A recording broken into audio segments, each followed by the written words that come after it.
Welcome back to another episode of In Depth. My name is Luke Hardacre, and I'm a surf coach at Ombi. If you're new to Ombi, we take a look at surfing from the perspective of ocean, mind, body, and equipment. In this podcast, it's all about straight to the point tips, ways that you can improve your surfing, or ways that you can see surfing in a different way and start to understand it more so that you can implement things and improve your surfing.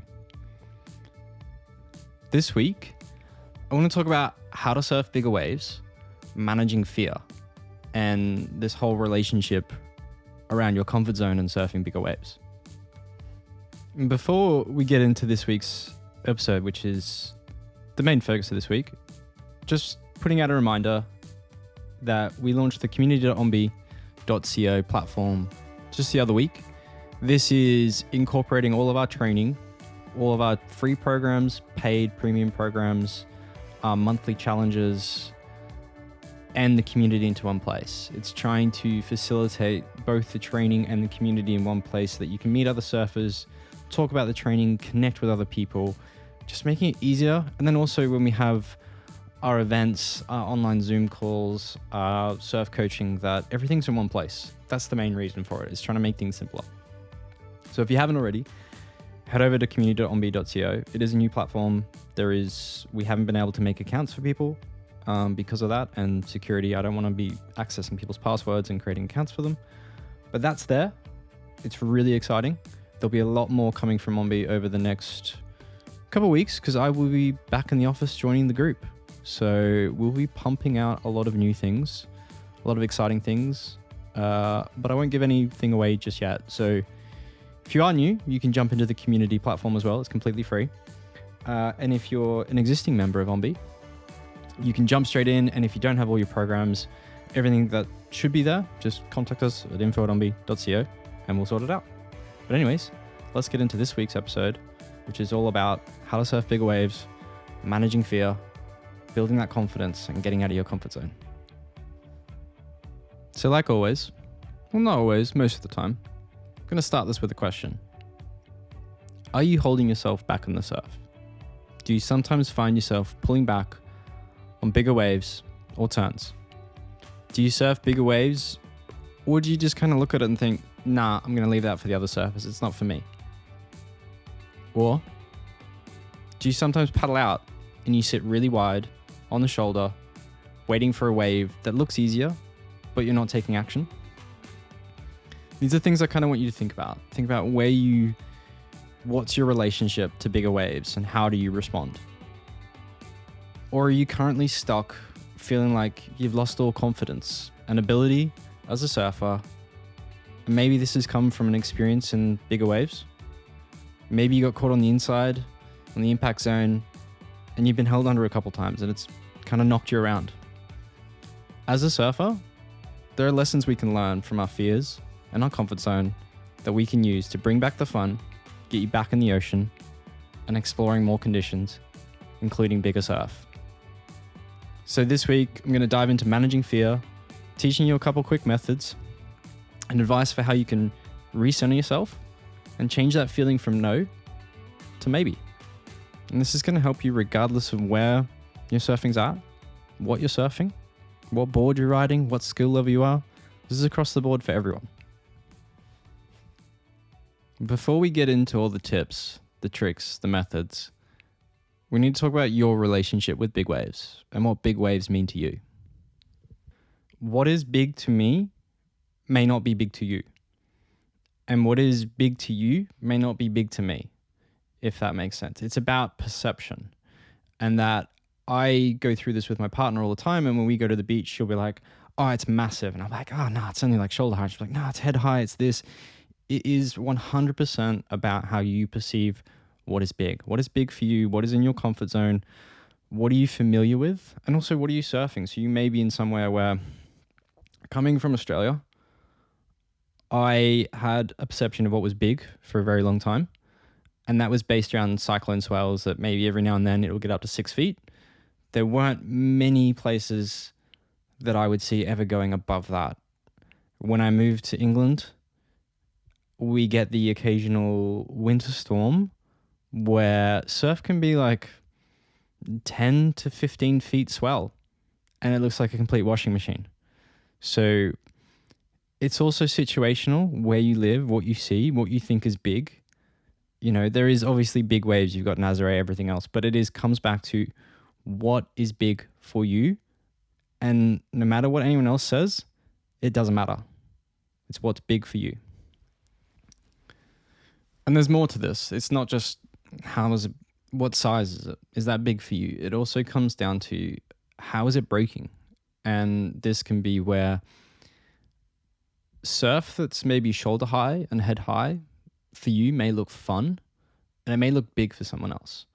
But then the way it's breaking, if you think of some of the point breaks where it's more of a crumbly break and that's based on the tide, someone who may think that that's big now may go, oh, that's easier now because I can see it's not as quick, it's not as dumpy, whatever perception they have of that. So it's also the way that the waves are breaking. So these are the things that you need to understand when you're thinking what's big for me and what's in my comfort zone is how big is the wave and how is it breaking?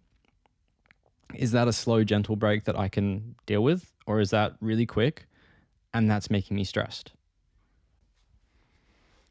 So the final part, which I've just alluded to, being stress. It's very difficult here when we start talking about big waves. A lot of people, for whatever big is for you, it starts to elicit a lot of stress in people. And what I want to try and explain, which is a difficult concept to get for the first time you hear it, if you're not familiar with it, but it's your choice to be stressed and uncomfortable in those conditions. Now, you may be sitting there thinking, dude, what the hell? It is not my choice. This stuff scares me and I have no power over that. The point of that statement is to try and help people understand that you do have a choice in how you respond to these situations. And I'm not talking about the extreme conditions. Like, you're not going to go out into big wave surfing where it's, 20-foot waves. That's completely different. There are not many people who are not. I'm talking your average shoulder, head high, just above head, any kind of those situations, or something that's just above what you normally surf. It's your choice how you respond to that, and that you can let the fear take over, or you can try and control yourself and that stress and make the choice to say, I'm not going to be stressed by this. I'm going to focus on being relaxed and in the moment. It's a very difficult thing, something that deserves a whole other chat by itself, but the choices you make control how you behave in the surf. To give an example of this, it's easier when we talk about this outside of surfing, but it's kind of like if I walked up to you and said, hey, I don't like your shirt. You have the choice to be angry at me or kind of just walk away and be like, yeah, cool, dude, whatever. It's easier said than done, and it takes time and it takes practice, but it's about training ourselves to make those positive choices to say, I'm not going to be affected by this and I'm going to relax. Very difficult, I understand, but that's something I'd want people to start trying. So this week's episode is about managing that stress, managing those feelings. And then next week, I'm going to talk more about the learning to fall and how to relax, so that where that choice comes in about how you respond, that's when it comes in. And that it's training yourself that it's okay to be tossed around, to be dumped, to go over the falls. That kind of the conversation is going to happen next week.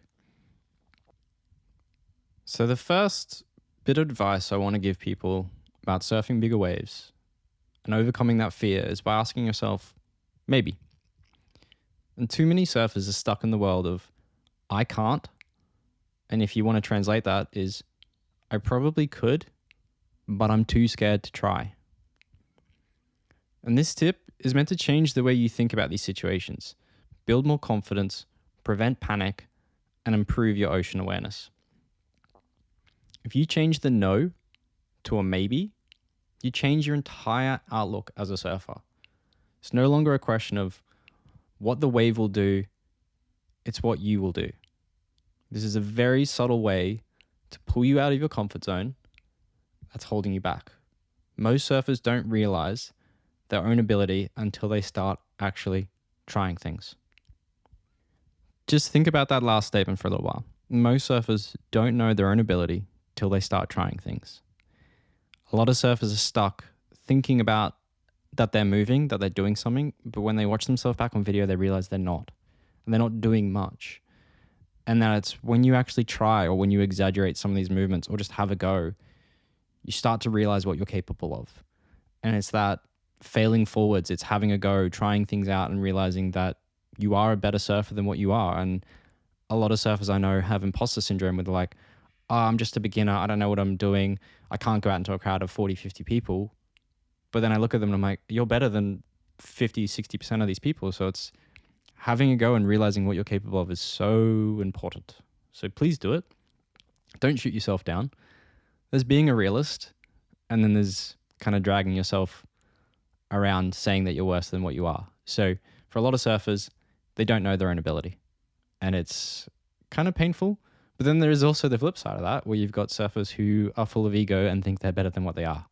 So wherever you are, you want to find that middle ground and just humbly accept where you are, but also understand that you're capable of probably more than what you think you are. So going back to this concept of maybe and asking yourself maybe instead of no. If you imagine you're paddling to catch a wave, you haven't caught it yet, but as you watch it stand up, you start to worry about it and what it may or may not do.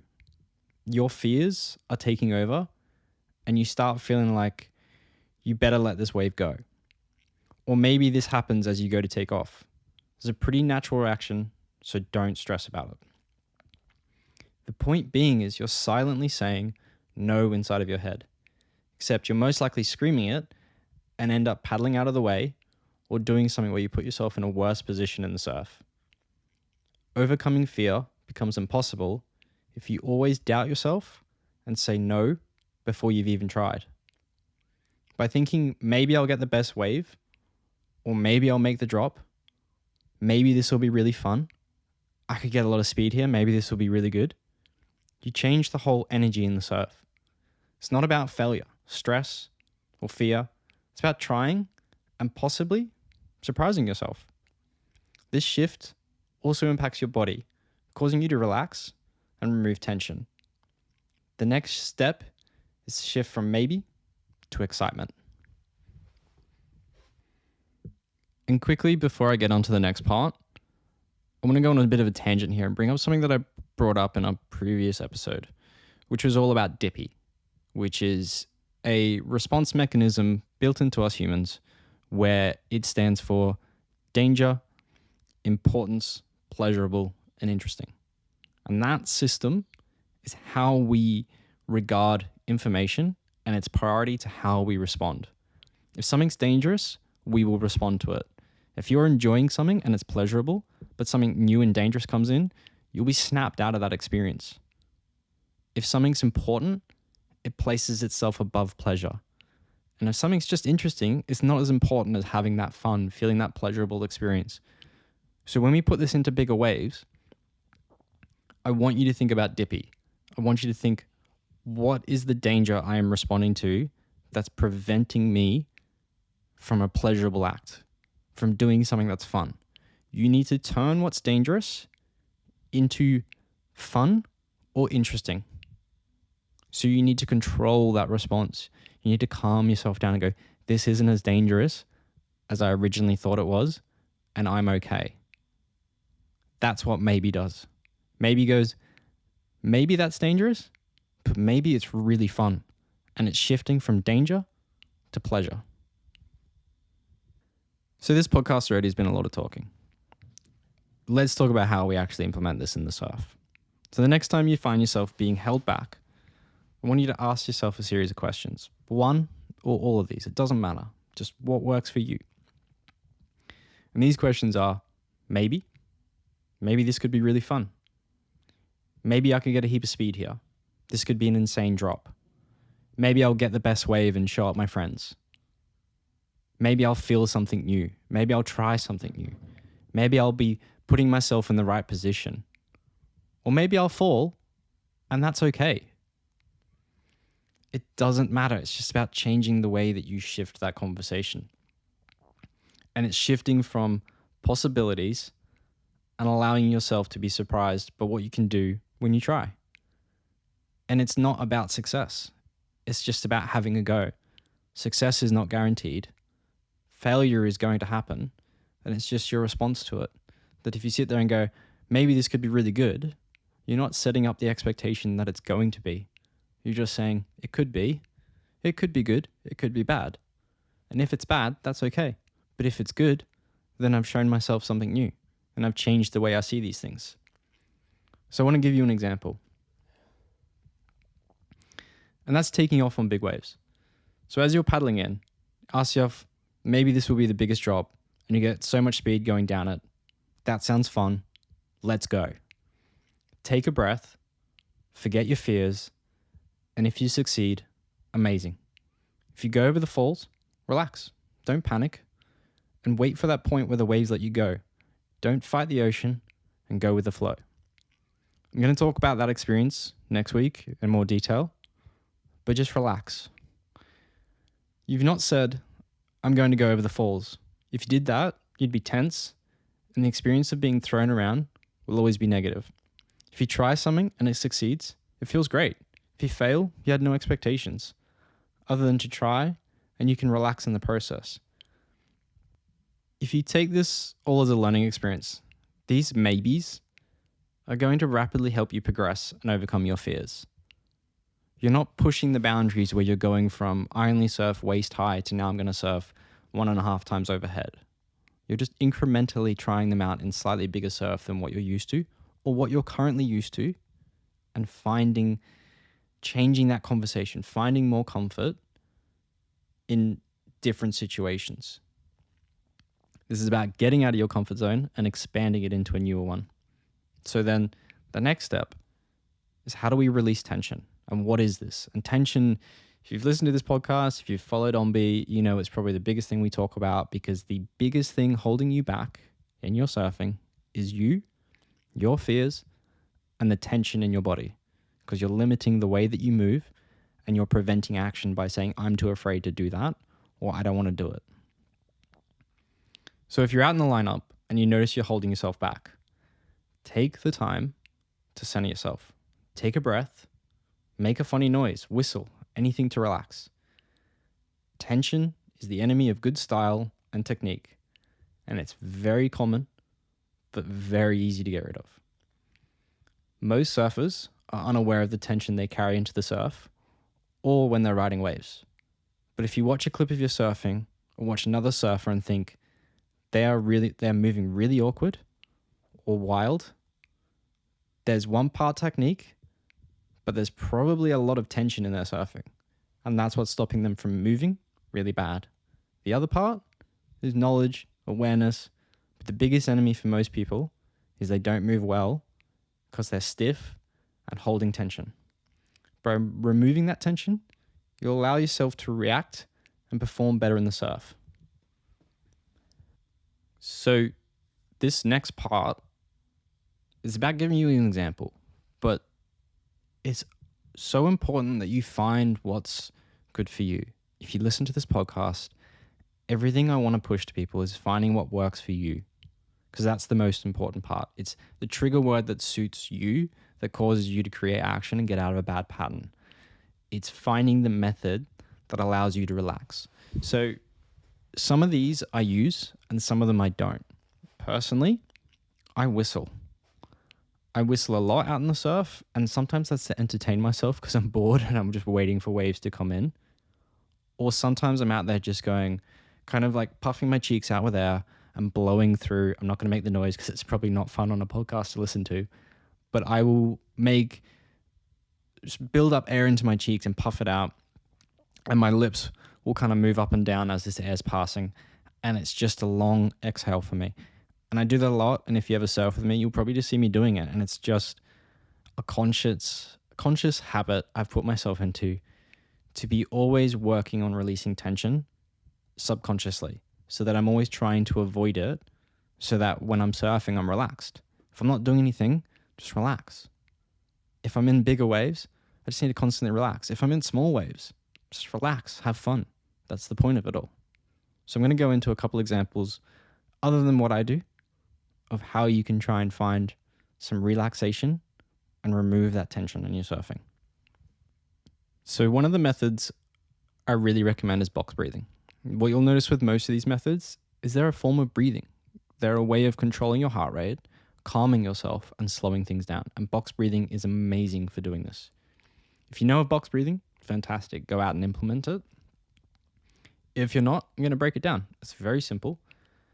And it just works from a simple breath work, and it draws your attention into that, taking your mind out of the experience of being stressed, out of what the ocean's doing, and forgetting about what's causing the fear. You then focus on your heart rate, focus on your breathing, and just slow everything down. It's very simple.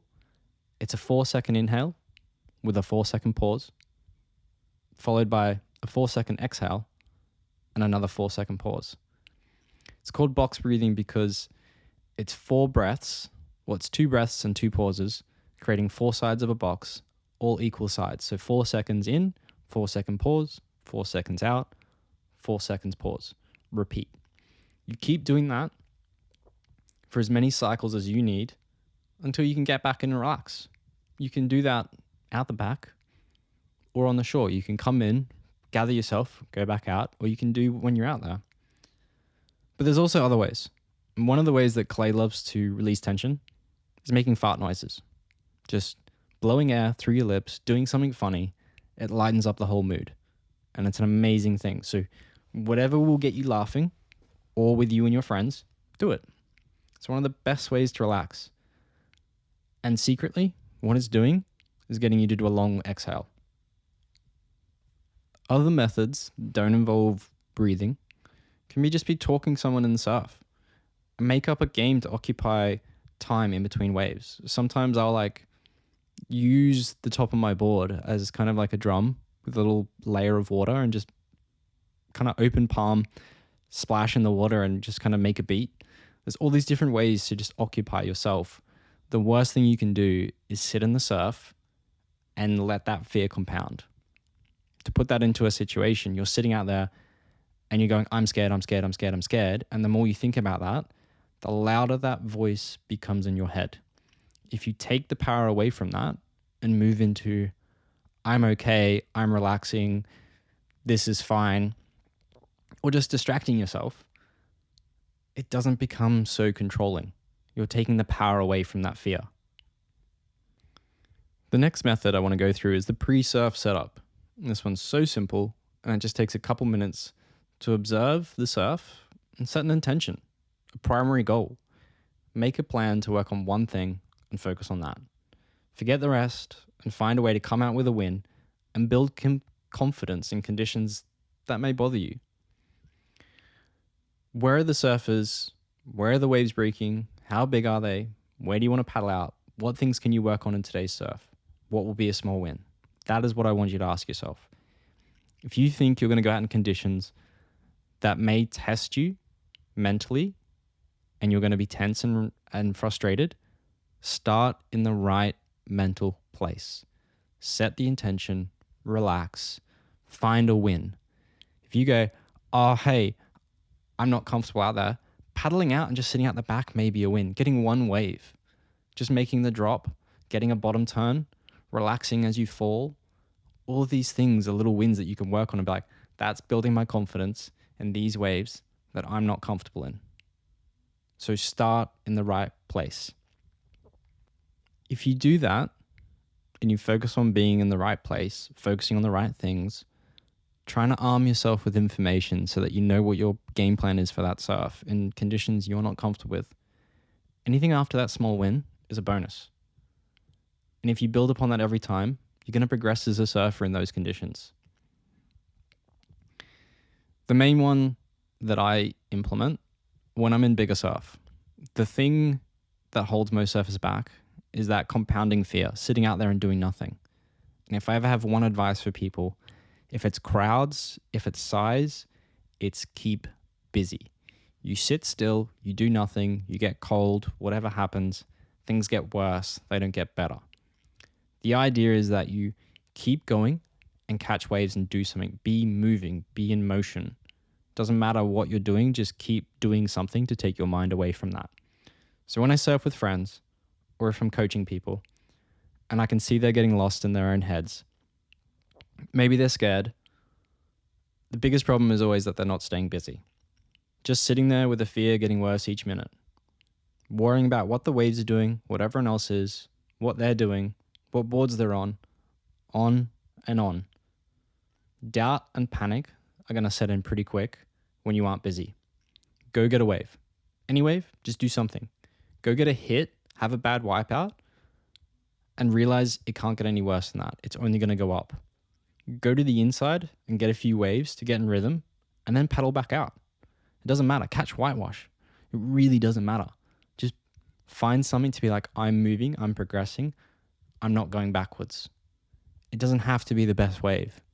It just has to be something that builds that confidence. Get a couple waves in first, and then go from there. For a lot of surfers, that's going to be one of the biggest fixes for you. In that, just doing something means so much. And it's forgetting about any prejudices or anything like, oh, I'm at this level, I shouldn't be wearing, or I shouldn't be riding whitewash. Who cares? Who cares? Just, it's about getting busy and working it up to it. It's kind of like, every now and then I'll do surf photography. I'll paddle out with my camera. I don't particularly want to take photos of people in that first 15 to 30 minutes because I want them to feel comfortable. I don't want to shove a camera in their face and be like, oh, you have to perform and do this, this, and this. It's like, just go get a couple waves, find your rhythm, find your flow, and build up to what you want to work on, and then go. And sure, there's people that can do that from day one, but every new surf is different. Every time you paddle out, you're resetting where your mind is, and you may be thinking, I'm not comfortable as I was a week ago, and I have to start again. So build the confidence, get in early, keep busy. And if all else fails, have a chat with a friend. Understand your fears are normal and build that confidence up. The conversation is just an easy way for you to subconsciously bring out some things that may be holding you back. You won't be aware of them, but they may just stand out to the other person. So as I said early on, next week I'm going to talk about falling and how you can learn to fall, how you can relax in the moment. Because a lot of this now, you might be sitting there thinking, dude, this is so much. Like, how do I just build up to this? And that's the point. It's a journey. It's going to take you time. It's that choosing how you respond, that knowing you've had past success and you're looking at waves and going, I'm choosing not to be scared of this. I'm not choosing to let my fears run rampant. I'm going to choose to relax myself. And that's my small win today. That I have the choice on how I respond to this conditions and this environment. And that you're going to keep working on that. And it takes time. And that's the whole point, that you need experience and you need to read the ocean more and watch it and see what happens. And when you're armed with knowledge, everything becomes easier and you understand things. And that's the whole point. So to wrap this one up, think back to the start. What's big for you may not be big for me. And what's big for me may be small for you. It's your perception and that's okay. It doesn't matter. Try and observe the waves. How are they breaking? Can you start working into waves that are breaking more easily but bigger? And as I previously just said, what's your response to this? Change it into a positive mindset. And then it comes into all the tools that I've outlined, which is changing the conversation from no to maybe. Trying to find that excitement, getting out of dippy, understanding that you're responding to danger, and trying to turn that environment into something of pleasure. Or something of learning, something of what's the small win? How can I do this? And then be aware of tension. For most surfers, it's always there. I guarantee the pros have it. It just manifests in different ways for different people and where your skill level's at. So focus on ways that you can calm your mind and calm your body. Breathing is an amazing exercise. Otherwise, make a game, have fun, talk to a friend, do something to take yourself away from that internal monologue of I'm scared, or I'm stressed. And then just focus on small wins. Set the intention before you get out there. If you know it's going to be stressful, tell yourself it's not going to be, because I'm going to work on this and anything else is okay. You'll notice this whole episode, there's nothing about technique. It's not about how you ride the waves. It's about your relationship with bigger waves and what you're comfortable with. With this week, I've mentioned time and time again, it's about a learning process, a journey, trying to change the way that you view things and all that. So take your time. And if you've been enjoying these podcasts, enjoying all of the OMBI training, it'd mean the world to us if you could leave a review or share this with a friend. Anything along those lines would be greatly appreciated. And there's so much more training. You can listen back to the previous podcasts, the YouTube channel, the website, and then we also have our premium training through the online platform, so community.ombi.co. And you can find a new program designed for beginners. And this is a set out structured program week by week where you can follow along and just work on those small wins. So that's new for us. But then we also have the existing intermediate 12-week program, which does the same thing, but on a longer scale, going into more depth, because the beginners, we want them to focus on what's important to them at that skill level. And then we have our monthly challenges going along.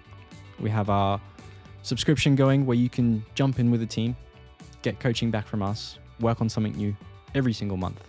So it'd be great. I'll see you in that community. Otherwise, next week, I'll be talking about how to fall, learning to fall and failing forwards and relaxing in that moment.